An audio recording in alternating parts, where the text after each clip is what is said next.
नमस्कार दोस्तों, ओमन स्टडी पॉइंट में आप सभी का हार्दिक स्वागत है। आज मैं प्रीवियस ईयर क्वेश्चंस लेकर आया हूँ। ये क्वेश्चन बहुत ही इम्पोर्टेंट साबित होने वाले हैं। तो आइए स्टार्ट करते हैं आज की क्लास। पहला प्रश्न है, कौशल कितने हैं? पहला ऑप्शन है 6, दूसरा ऑप्शन है 8, 10, तीसरा ऑप्शन है 8 और चौथा ऑप्शन है 9। तो इसका करेक्ट आंसर हो जाएगा ऑप्शन नंबर 2। कौशल 10 प्रकार के होते हैं। इसमें कौन कौन से होते हैं? स्वजागृति, परानुभूति, समाधान परक चिंतन, सृजनात्मक चिंतन, निर्णयन, समस्या समाधान, प्रभावकारी संचार, अंतर्वैयक्तिक संबंध, तनाव मुक्ति एवं भावनाओं पर नियंत्रण। चलिए बढ़ते हैं अगले प्रश्न की ओर। अगला प्रश्न है,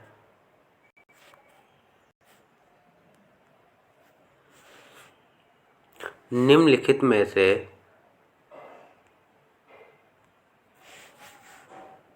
कौन उन महत्वपूर्ण कारकों में से एक नहीं है जिनकी पहचान मनोवैज्ञानिक द्वारा की गई है, जो रचनात्मकता को प्रभावित करते हैं? पहला ऑप्शन है रचनात्मक समस्या दृष्टिकोण, दूसरा ऑप्शन है रचनात्मक उत्पाद दृष्टिकोण, तीसरा ऑप्शन रचनात्मक व्यक्ति दृष्टिकोण और चौथा ऑप्शन है रचनात्मक प्रक्रिया दृष्टिकोण।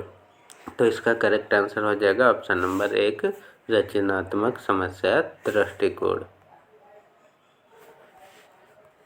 अगला प्रश्न है, निम्नलिखित में से कौन सा सोच का उपकरण है? पहला ऑप्शन है दिमागी मानचित्र, संज्ञानात्मक अनुसंधान, ट्रस्ट अवधारणाओं। तो पहला ऑप्शन है दोनों 2 व 3, दोनों 1 व 2, 1, 2, 3, दोनों 1 और 3। तो इसका करेक्ट आंसर हो जाएगा ऑप्शन नंबर 3, 1, 2, 3 दोनों ही, यानी ये सारे ऑप्शन हो जाएंगे। चलिए बढ़ते हैं अगले प्रश्न की ओर। अगला प्रश्न है, किस समाजशास्त्री ने समाज तथा संस्कृति के संरक्षण में शिक्षा प्रणाली की भूमिका पर बल दिया? पहला ऑप्शन है इमाइल दुर्खीम, दूसरा ऑप्शन है कार्ल मार्क्स, तीसरा ऑप्शन है जॉन डुई और चौथा ऑप्शन है इवान इलिच। तो इसका करेक्ट आंसर हो जाएगा ऑप्शन नंबर 1, इमाइल दुर्खीम। इन्होंने समाज और संस्कृति के संरक्षण में शिक्षा प्रणाली की भूमिका पर बल दिया है। चलिए बढ़ते हैं अगले प्रश्न की ओर।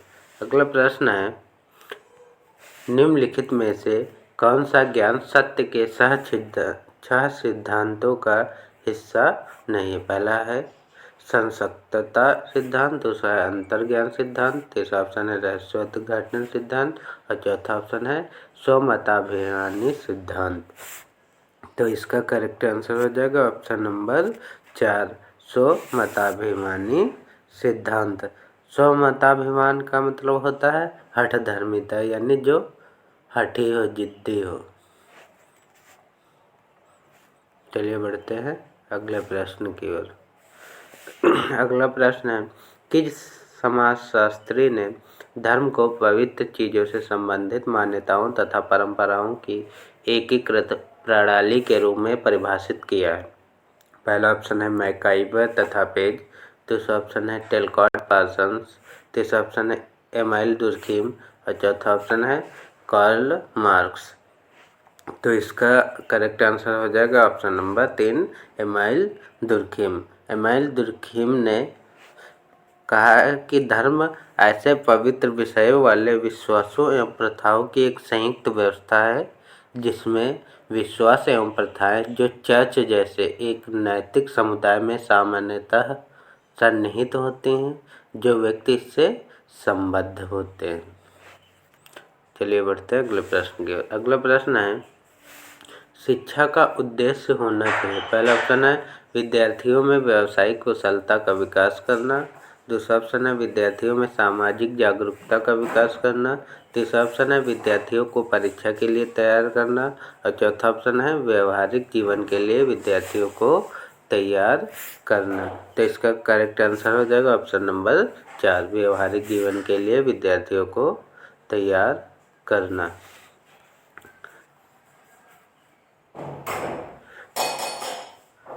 अगला प्रश्न है, किसी विद्यार्थी की सबसे महत्वपूर्ण विशेषता है। पहला ऑप्शन है उत्तरदायित्व की अनुभूति, दूसरा ऑप्शन है ईमानदारी, तीसरा ऑप्शन है सहभागिता और चौथा ऑप्शन है आज्ञाकारिता। तो इसका करेक्ट आंसर हो जाएगा ऑप्शन नंबर 4, आज्ञाकारिता। चलिए बढ़ते हैं अगले प्रश्न की ओर। अगला प्रश्न है, चरित्र का विकास होता है। पहला ऑप्शन है इच्छा शक्ति द्वारा, दूसरा ऑप्शन है बर्ताव एवं व्यवहार द्वारा, तीसरा ऑप्शन है नैतिकता द्वारा, चौथा ऑप्शन है इन सभी के द्वारा। तो इसका करेक्ट आंसर हो जाएगा ऑप्शन नंबर 4, इन सभी के द्वारा। अगला प्रश्न है, कौन से गुण अच्छे मानसिक स्वास्थ्य के नहीं है। पहला ऑप्शन है नियमित जीवन, संवेगात्मक परिपक्वता, दूसरा ऑप्शन है आत्मविश्वास सहनशीलता, तीसरा ऑप्शन है बहुत विनीत स्वयं में सीमित और चौथा ऑप्शन है वास्तविकता की स्वीकृति स्वमूल्यांकन की योग्यता। तो इसका करेक्ट आंसर हो जाएगा ऑप्शन नंबर 3, बहुत विनीत स्वयं में सीमित।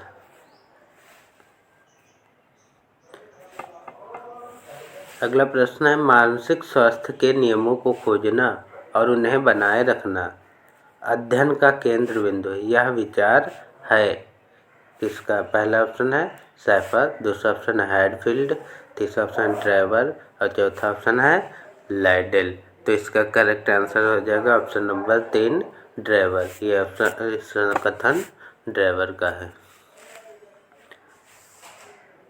अगला प्रश्न है, अभिवृत्ति संप्रत्यय है। पहला ऑप्शन है ज्ञान परक, दूसरा ऑप्शन है क्रियापरक, तीसरा ऑप्शन है संवेगात्मक और चौथा ऑप्शन है ये सभी।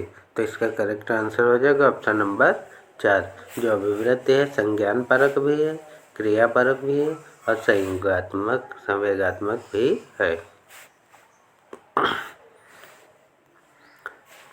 अगला प्रश्न है, मानसिक स्वास्थ्य और में घनिष्ठ संबंध है। पहला ऑप्शन है अभिवृत्ति, दूसरा ऑप्शन है स्वीकारिता, तीसरा ऑप्शन है बचने और चौथा ऑप्शन है समायोजन।